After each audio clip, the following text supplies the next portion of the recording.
Aujourd'hui, en France, on est incapable de comprendre qu'il faut se battre. Regardez, là, on annonce, Madame Borne annonce les retraites. Le 19, grève nationale. Le 14, les Gilets jaunes. Le 21, Mélenchon. Alors que si on était tous ensemble, si les camionneurs, les VTC, les ambulanciers, tous les gens qui souffrent aujourd'hui se réunissaient le même jour à Paris pour dire stop, le gouvernement ne tient pas une semaine.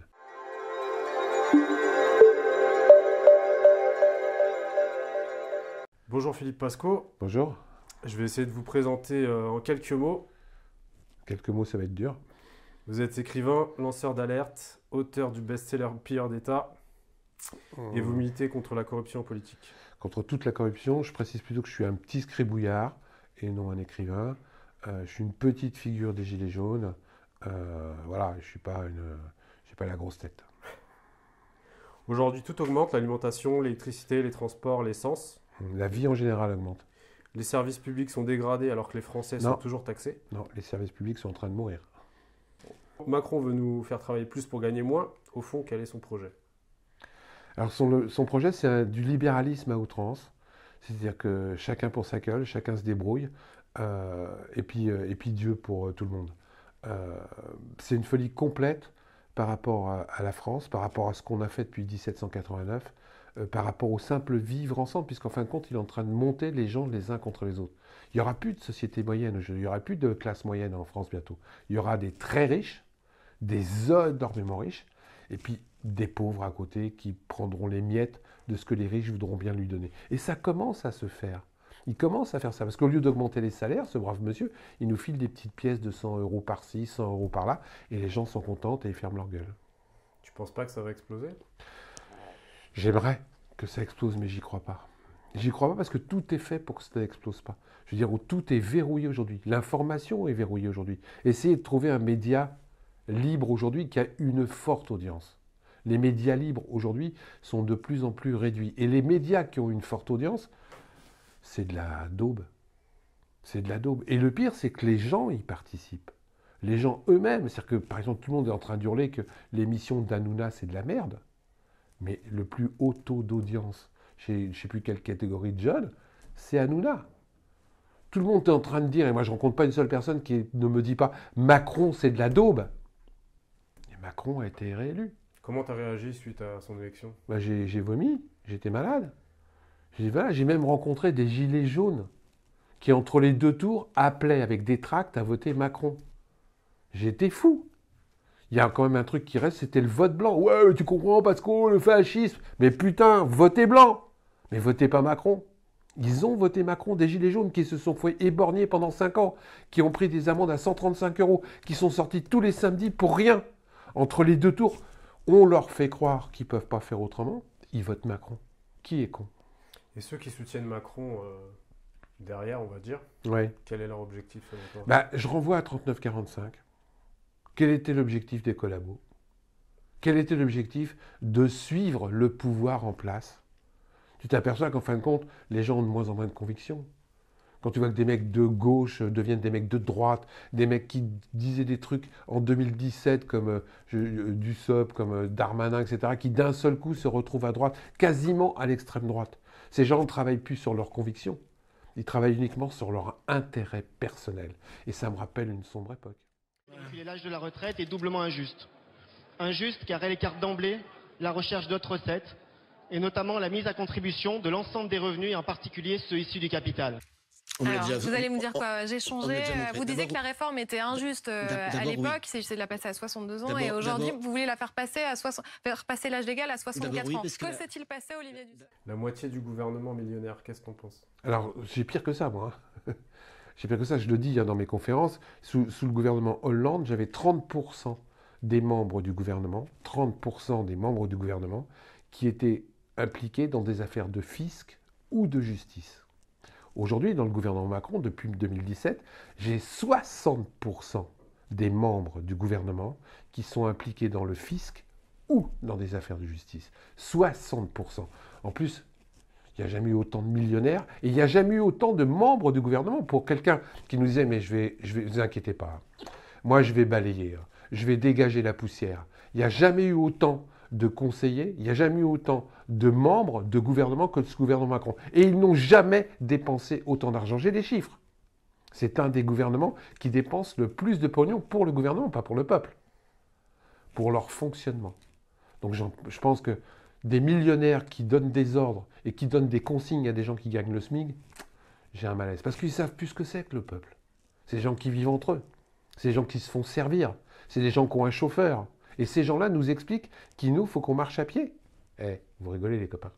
Les retraites. Quelle retraite?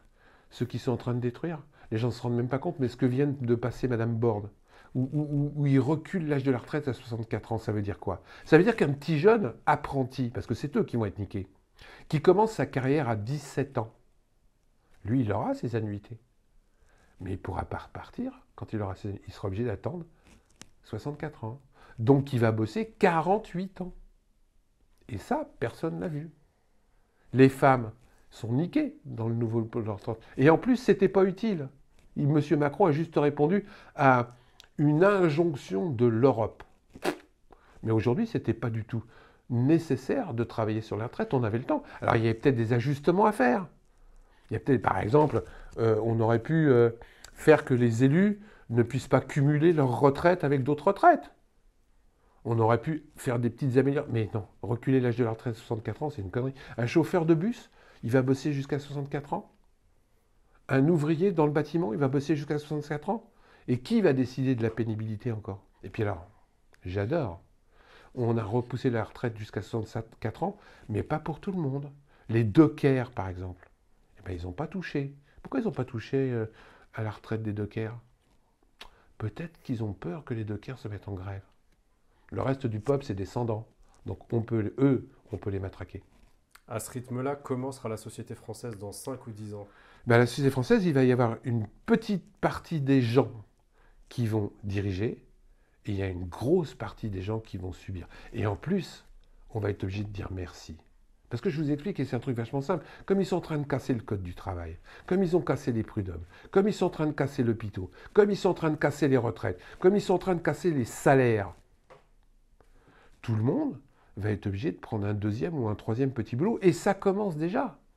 Les retraités sont obligés de prendre un autre boulot. Et vous inquiétez pas, là, ils ont mis dans la retraite qu'on allait pouvoir se faire. C'est-à-dire que celui qui a sa retraite et que tu trouveras qu'il n'aura pas, il pourra travailler. En Angleterre, je rappelle, qui est un système vachement libéral, il y a quand même des gens de 100 ans qui sont obligés d'être pompistes pour arriver à joindre les deux bouts sur la retraite. Donc demain, la société, comme tu auras 3 boulots, que tu pourras plus aller à l'hôpital, que tu pourras plus te défendre, comme avec 3 boulots, sans code du travail, sans syndicat, sans prud'homme, tu fermeras ta gueule. Et pourquoi le peuple est résigné? Parce qu'ils font tout pour que le peuple soit résigné et ils arrivent à morceler les combats. Aujourd'hui, en France, on est incapable de comprendre qu'il faut se battre. Regardez, là, on annonce, Madame Borne annonce les retraites. Le 19, grève nationale. Le 14, les Gilets jaunes. Le 21, Mélenchon. Alors que si on était tous ensemble, si les camionneurs, les VTC, les ambulanciers, tous les gens qui souffrent aujourd'hui se réunissaient le même jour à Paris pour dire stop, le gouvernement ne tient pas une semaine. Mais chacun y va de sa petite revendication. Alors un jour, le lundi, c'est les notaires. Le mardi, c'est les avocats. Le mercredi, c'est les VTC. Et Macron, qui n'est pas con, parce que c'est quand même un type intelligent mais perverse, il distribue une petite miette à chaque catégorie corporatiste. C'est-à-dire qu'au VTC, on leur accorde un petit truc par rapport aux Uber. Aux camionneurs, on leur accorde un petit truc sur le fuel. Aux notaires, on leur donne un petit truc. Chacun rentre chez soi. Aux avocats, il a donné un petit sucre. Chacun rentre chez soi parce qu'il a eu son petit sucre pour sa petite corporation. Mais le reste de la société est en train de crever. Et le fait de prendre un petit sucre uniquement pour sa corporation, ça ne sert pas à grand-chose, les enfants. Parce que demain, vous serez niqués. Pourquoi le mouvement Gilets jaunes n'a pas réussi? Alors, le mouvement Gilets jaunes n'a pas réussi parce qu'il a été con, il n'avait pas de vision politique. Le gros problème des Gilets jaunes, d'abord il y a eu des infiltrés, c'est qu'ils ne sont pas sortis d'autre chose que de la manifestation, du rond-point et du barbecue. Il aurait fallu un petit peu plus politiser, puis accepter les leaders, accepter des consignes. Il n'y a jamais eu aucune consigne, parce que dès que quelqu'un sortait un petit peu la tête du lot, il fallait lui couper. Il y avait des types très intelligents dans les Gilets jaunes. Moi, j'ai été émerveillé par des types comme François Boulot, comme Maxime Nicole. On les a tués parce qu'ils essayaient de sortir la tête un petit peu de l'eau. Les Gilets jaunes sont morts par eux-mêmes. Manque d'organisation? Non-volonté d'organisation. Ratiboisage de l'intelligence par le bas. Par le bas. C'est-à-dire qu'il fallait que personne ne commande. J'ai fait je ne sais combien de repoints et j'entendais toujours un mec hurler « Ouais, nous on veut que personne commande, on veut que ça soit, etc. » Et en fin de compte, c'était ceux qui essayaient de commander. J'ai connu un rond-point, par exemple, à Fontainebleau. Merveilleux, au début, les gens s'entendaient vachement bien. Au bout de 2 ans, il y avait 3 clans. 3 clans sur le rond-point de Fontainebleau. Ils sont morts par eux, mais ils n'avaient pas de conscience politique. Les syndicats n'ont pas suivi, pas de leader, pas d'organisation générale.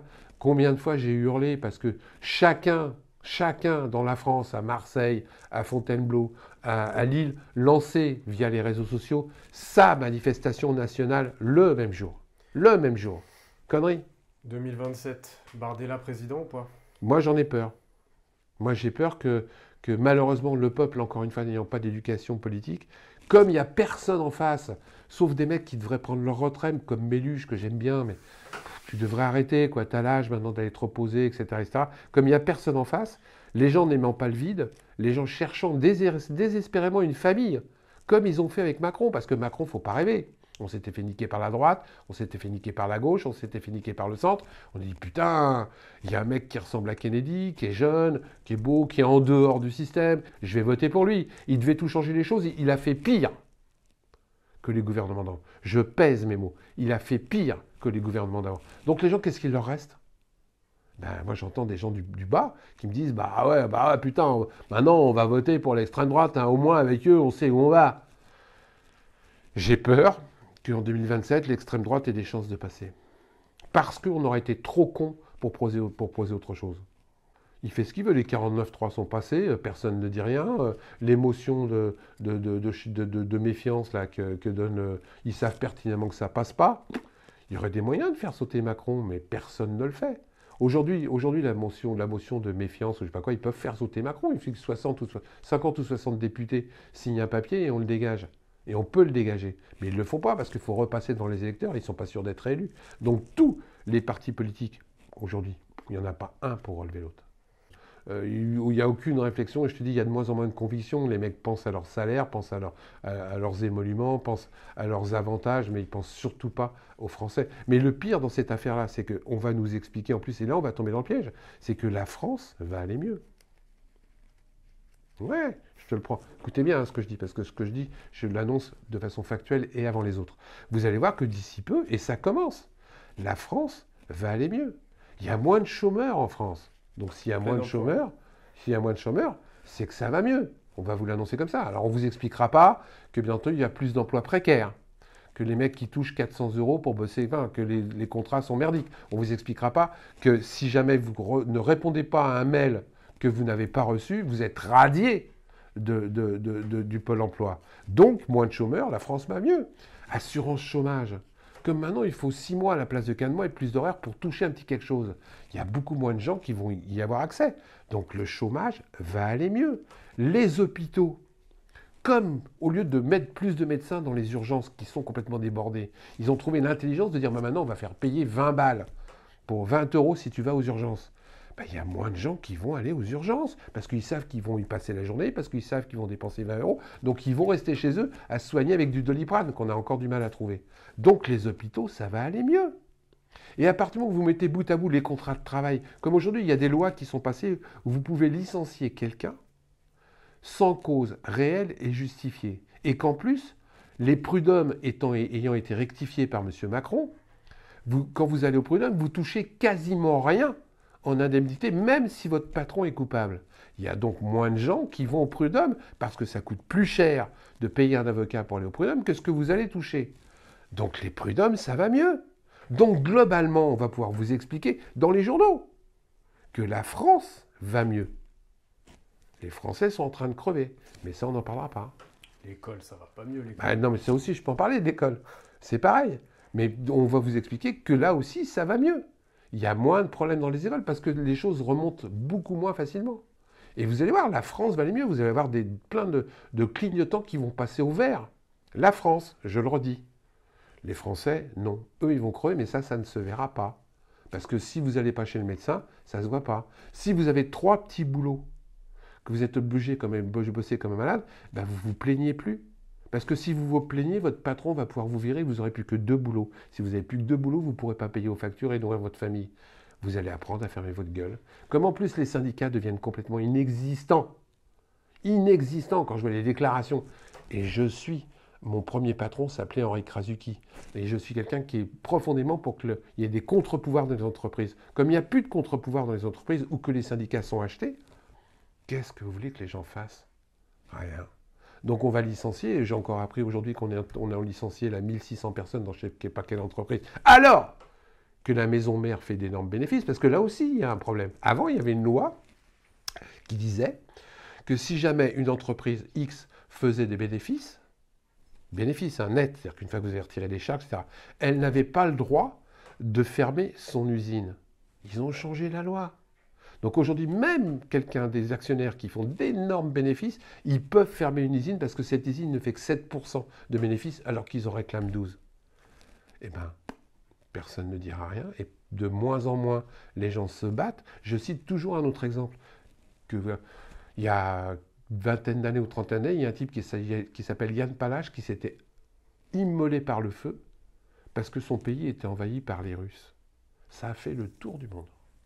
Le tour du monde. Aujourd'hui, j'ai 5 personnes en France qui se sont immolées par le feu dans Pôle emploi, au Crous, etc.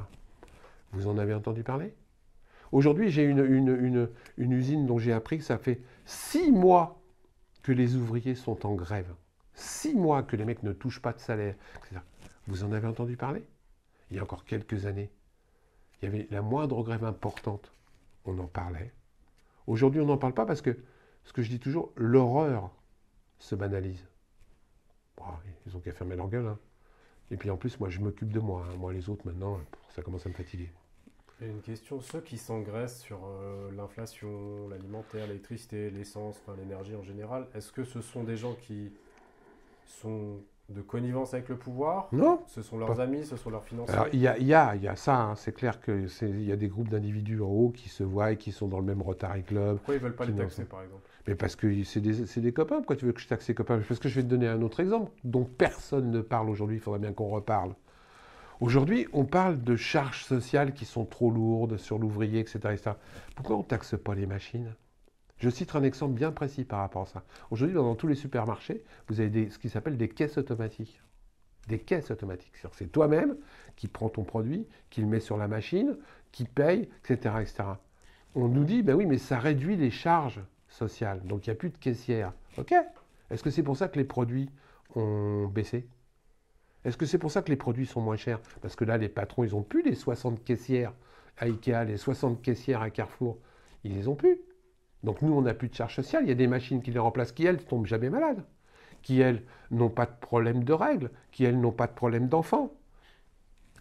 Mais c'est un bonheur pour ces gens-là. Mais pourquoi on ne les taxe pas, les bénéfices sur ces machines-là, qui permettraient de repartir ça sur les charges sociales, sur les ouvriers? Ah ben non, là, on n'y touche pas. Hein. Pour que les gens prennent conscience de ça, il faut qu'ils soient éduqués. Il faut qu'ils veulent s'éduquer. Qu'ils veuillent s'éduquer. Parce que aussi, le deuxième problème que j'ai, c'est que les gens ne veulent plus s'éduquer aujourd'hui. Et je les comprends. Parce que pourquoi tu me fais chier à lire, à comprendre, alors que j'ai déjà du mal à exister. J'ai déjà du mal à respirer. J'ai déjà du mal à nourrir ma famille. Je ne vais pas en plus me faire chier. Non, bah non, ce que je veux, c'est quand je rentre chez moi, j'allume la télé, je regarde ce d'Hanouna. Je dis bien ce d'Hanouna. Voilà, puis je me repose. Je ne pense pas. Parce que le lendemain, il faut que je retourne à l'usine, il faut que je retourne au Turmin, il faut que je retourne me débrouiller pour gagner les 3 sous qui vont me permettre de bouffer et d'avoir un petit peu de bonheur en pouvant m'acheter le dernier téléphone Cri, au cul du Cri, etc. Les gens eux-mêmes ne peuvent pas aujourd'hui s'éduquer. Puis alors, quand vous rajoutez à ça que l'école devient merdique, comment vous voulez qu'on fasse? On prépare des générations d'abrutis, parce que c'est ce qui est en train de se faire aussi, avec ce qu'ils mettent en place dans les écoles. Vous savez que la nouvelle loi que Macron a passée, où tu peux choisir ton école. C'est génial. Donc ceux qui ont un petit peu d'argent, ceux, etc., vont pouvoir mettre les gosses dans les bonnes écoles, puis les autres, ben, ils vont se taper les mauvaises. C'est pas un problème, donc on préparera des générations d'abrutis. Et quand tu as été, entre guillemets, élevé dans une école, dans une ZEP, dans une machine, etc., ben, tu fréquentes une autre nana de la ZEP, tu fréquentes un autre mec de la ZEP. Donc deux personnes qui ont une petite éducation retrouvent ensemble. Qu'est-ce que vous voulez qu'ils fassent, ces gens-là? Comment vous voulez qu'ils comprennent les contrats de plus en plus compliqués qu'on vous envoie? Quand maintenant vous avez signé le moindre contrat, vous avez 15 lignes, 15 pages à lire. Les mecs, ils lisent pas, ils signent. Parce que je veux avoir la télé dernier cri que j'ai vu à la télé, etc.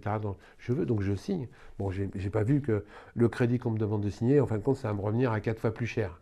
Mais ça, c'est pas mon problème. Je peux payer un petit peu chaque mois. Les gens ne se rendent pas compte. Merci Philippe Pasco. Mais je vous en prie, c'est un plaisir.